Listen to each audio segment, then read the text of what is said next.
पालकमंत्र्यांसह जिल्हा प्रशासनानं दखल घेतल्यानं विमला गोयंका महाविद्यालयातील 12वीच्या त्या विद्यार्थ्यांना अखेर मिळाला न्याय।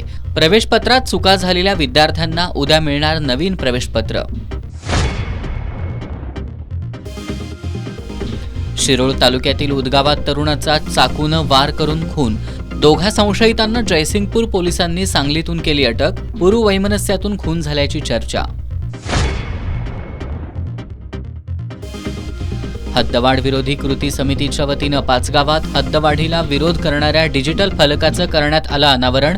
कोणत्याही परिस्थितीत हद्दवाढ होऊ देणार नसल्याचा समितीनं केला निर्धार। जिल्हा परिषद अंतर्गत नोकर भरतीत डावलल्याचा माजी सैनिकांचा आरोप। शौर्याचं प्रतीक असलेलं मेडल सामूहिकरित्या जिल्हाधिकाऱ्यांना परत करून माजी सैनिक करणार निषेध। आणि कुस्तीतील राजकारण संपलं तरच कुस्तीला ऊर्जित अवस्था येईल, खासदार शाहू महाराज छत्रपती यांचं मत।